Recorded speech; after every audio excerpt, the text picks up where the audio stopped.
me ha sorprendido un concepto que encuentro en los textos, los últimos más recientes del doctor Juan Camilo, que se refiere a que nos están llevando, utilizando una terminología parecida a la de los términos médicos, a los de la ciencia médica, a un coma inducido. El doctor Juan Camilo se ha referido al coma fiscal inducido.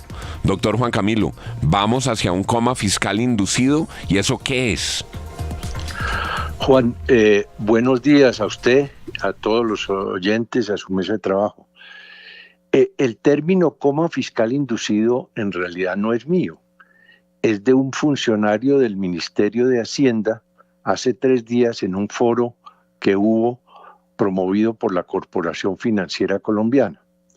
Allí dijo este funcionario, donde también estuvo el hoy ministro nombrado, entonces viceministro, que se estaba promoviendo un coma fiscal inducido en todo el Estado colombiano. ¿En qué consiste el coma fiscal inducido? En que están cerrando los grifos de todo tipo de pagos por problemas de liquidez muy agudo. El gobierno no le viene pagando a nadie, no le está pagando a la salud, no le está pagando a las universidades, no le está pagando al ICETEX, no le está pagando a los contratistas, no le está pagando a los concesionarios. Y entonces se está generando una mega ejecución del presupuesto. Y al tener una mega subutilización o subejecución del presupuesto, eso no cuenta para la regla fiscal y entonces se están ajustando la regla fiscal a base de cerrar los grifos de la inversión, lo cual es muy grave y eso es lo que llama este funcionario el coma fiscal inducido de la inversión pública. Lo más grave, doctor Juan Camilo, de lo que nos está usted contando, es que ni siquiera es un término de la academia, sino que lo están usando los propios funcionarios del gobierno. Que los funcionarios del gobierno dicen que están llevando la economía a un coma fiscal inducido. Doctor Juan Camilo, yo no recuerdo un momento en la historia reciente del país donde no hubieran podido girar lo de la salud y lo de la educación, por ejemplo. No, el Estado se ha convertido en los últimos meses en el deudor moroso más importante y más notable que tiene la economía colombiana, porque como lo decíamos hace un momento, no le paga a nadie. El problema de caja es monumental. Esto se puede medir, entre otras cosas, porque el gobierno tiene, como tenemos todos, nuestra cuenta corriente en nuestro banco. El gobierno la tiene en el Banco de la República. El saldo de esa cuenta, que es a través de la cual se maneja la liquidez, es menos de 1/3 hoy de lo que eran los promedios históricos. Y con el desplome de los recaudos, pues esto se está agravando todos los días. Por eso tiene por delante el nuevo ministro de Hacienda, que tiene buenos títulos y buen ambiente académico, pues una tarea gigantesca, porque no puede seguir el Estado colombiano, no puede seguir Colombia en un coma fiscal inducido de liquidez. Exministro, pero ¿con qué propósito inicialmente? Y si esto ocurre por falta de experiencia en el manejo de los funcionarios del gobierno, por desgreño, o es algo que es intencional del gobierno provocar esto que han denominado coma fiscal inducido.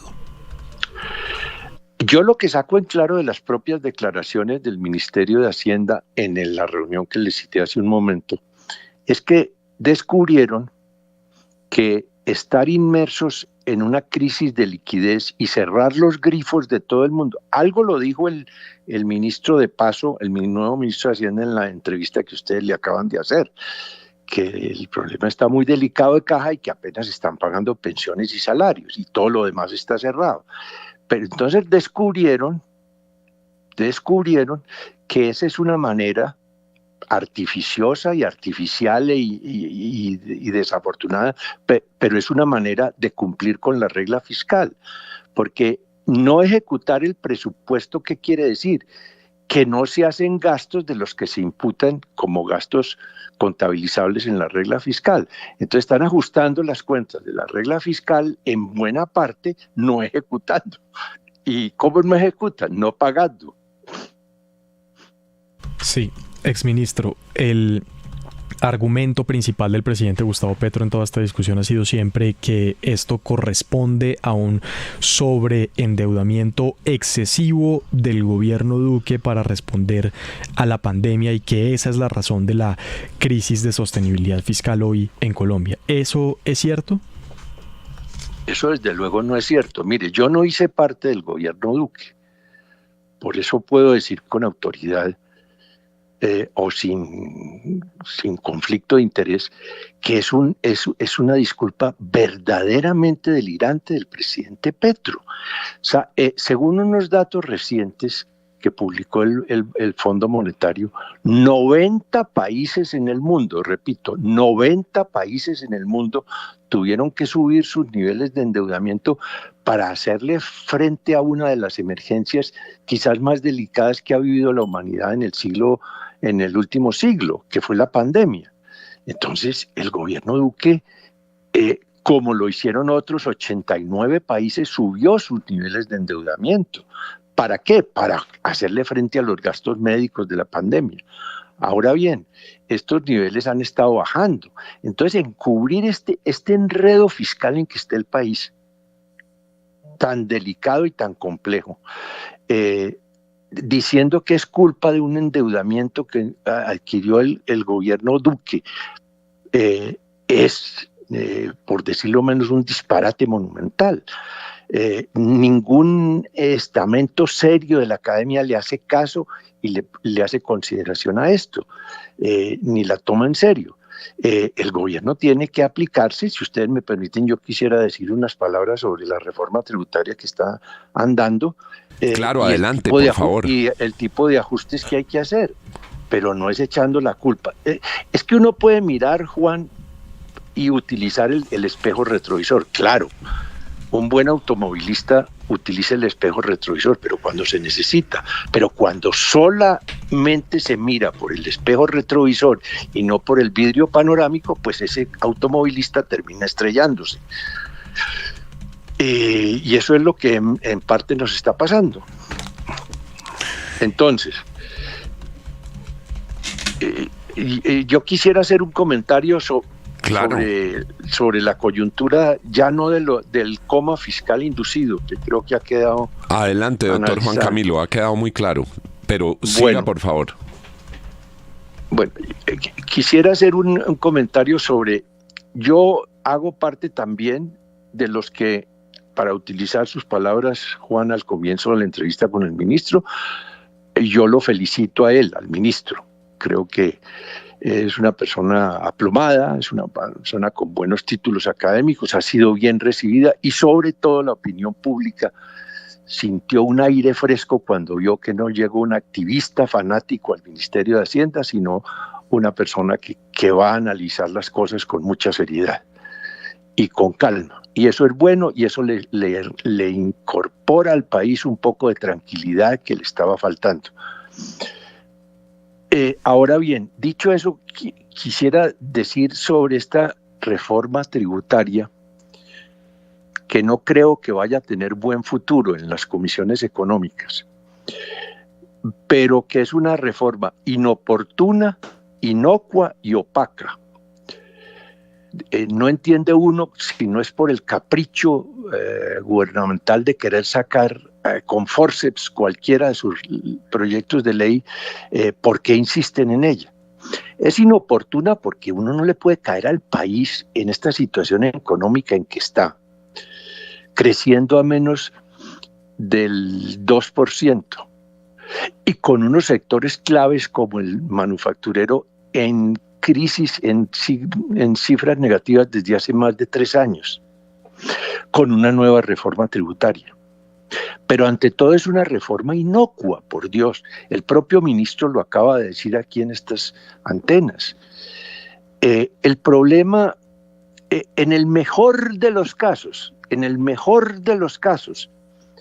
esta reforma tributaria que se está negociando entre bambalinas en las comisiones cuartas y terceras de Congreso y Cámara, le va a producir al país 9 billones de pesos. 9 billones de pesos. Ese es el nuevo aforo. De esos 9 billones de pesos, la mitad es un artificio contable que se inventaron para poder endeudarse más, sin infringir la regla fiscal. De manera que la reforma, tal como va al día de hoy, al momento de hoy, está recogiendo 4 o 5 billones. Cuando el faltante presupuestal, tanto en el 2024 como en el 2025, son faltantes de 40 o 50 billones de pesos. 40 o 50 billones de pesos. De manera que no le va a aportar mayor cosa a la solución del problema fiscal. El ministro de Bonilla se despidió anunciando un recorte de 32 billones de pesos para la vigencia fiscal del 2024. No lo han hecho.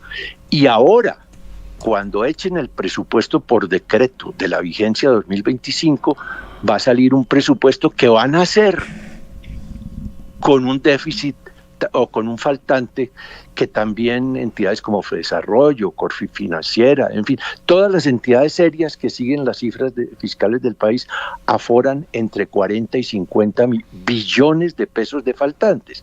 Entonces, la reforma es inocua, es muy pequeña frente a las necesidades. Se imperiosamente, si se quieren cumplir con la regla fiscal, 2 recortes que va a tener que hacer el estreno de este ministro, el del recorte correspondiente a la vigencia del 2024, 30 o 40 billones, y otro tanto para el presupuesto que nacerá próximamente por la vía muy discutible del decreto, un presupuesto que ni siquiera fue discutido en las cámaras. Recuerden que, entre otras cosas, esa fue una de las razones de la caída del primer ministro del presidente Macron, que no fue capaz de tramitar un presupuesto en las cámaras. Y por último es opaca.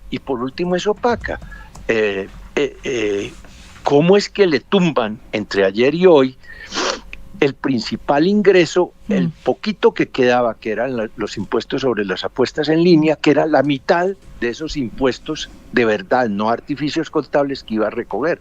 Entonces, sí, el gobierno quiere sacarse el puntillo de honor de que no fracasó una reforma más de las suyas, pero esto no le va a hacer cosquillas al problema fiscal que está viviendo el país. Son las 7:56 de la mañana y le agradecemos al doctor Juan Camilo Restrepo Salazar.